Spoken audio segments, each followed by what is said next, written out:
Всем здравствуйте! Вы на моем рукодельном канале, где всегда можно найти интересные идеи для творчества. С вами Любовь.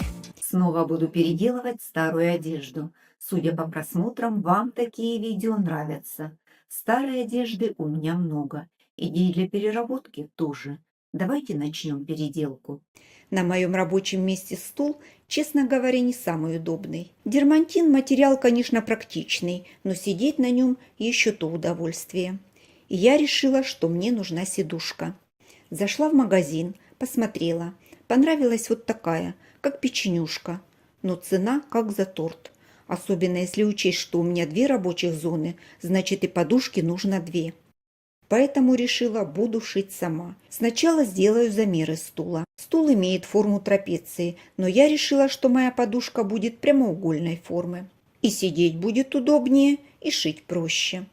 Сегодня ко мне на переделку попала велюровая кофта.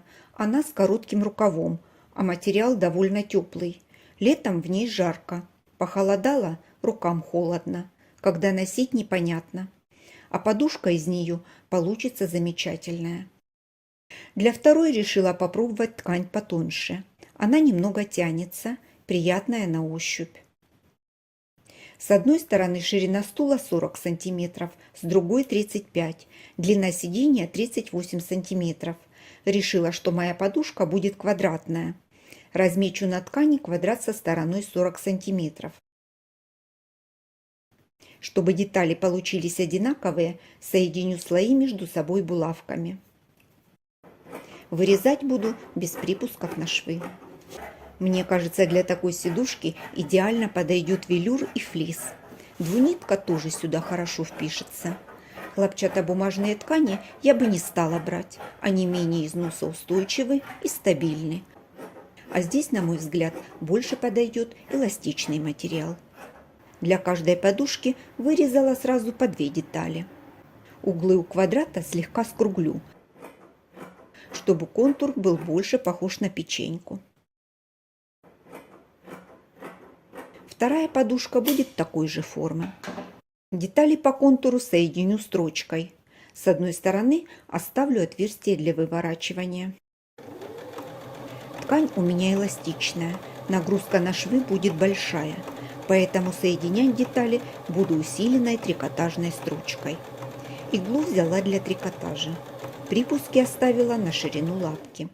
Не забываем поставить закрепку и оставить техническое отверстие. Моя тефлоновая лапка легко справилась с этими тканями, так что шагающую ставить не стала. Если ткани более сложные, лучше использовать шагающую лапку. Каждая машинка шьет по-своему, и конкретных рекомендаций нет. Рукодельницы уже знают капризы своей помощницы и подстраиваются под нее.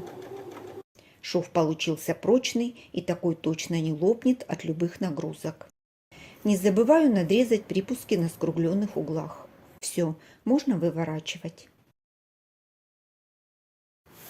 Гладить заготовку не стоит, просто нужно хорошо выправить шов. Самое время сделать на заготовке разметку для стежки. Для удобства вырезала шаблон из картона 6 на 6 см. Кладу его на угол, совмещаю срезы со сторонами квадрата, ставлю наметку. Затем второй угол. На метке соединяю линией и на ней сделаю разметку по стороне квадрата. На оставшихся углах тоже ставлю наметки. Соединю их вспомогательными линиями, чтобы все наметки были на одном уровне. При помощи шаблона сделаю разметку.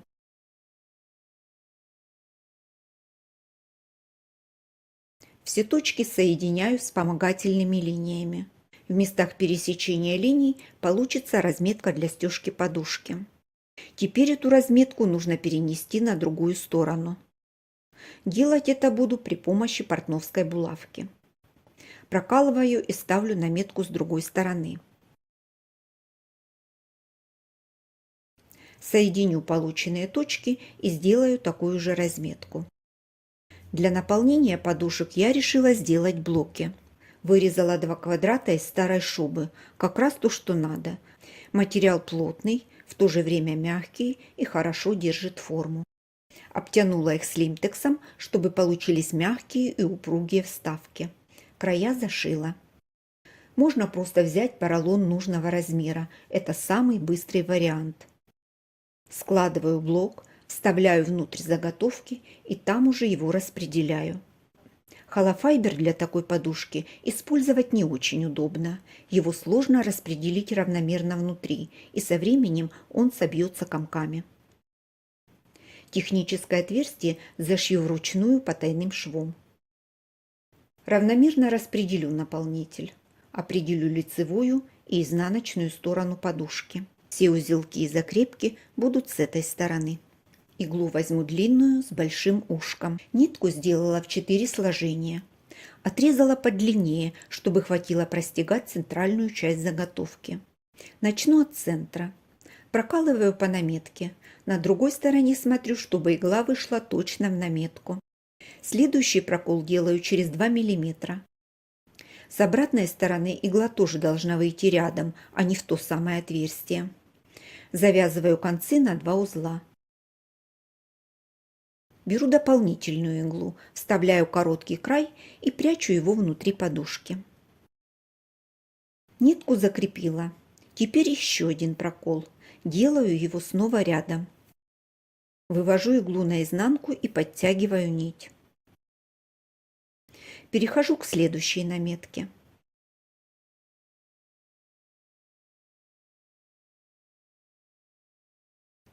Повторяю все так же. Натяжение нити стараюсь делать одинаковое. Так стежка будет выглядеть равномерной.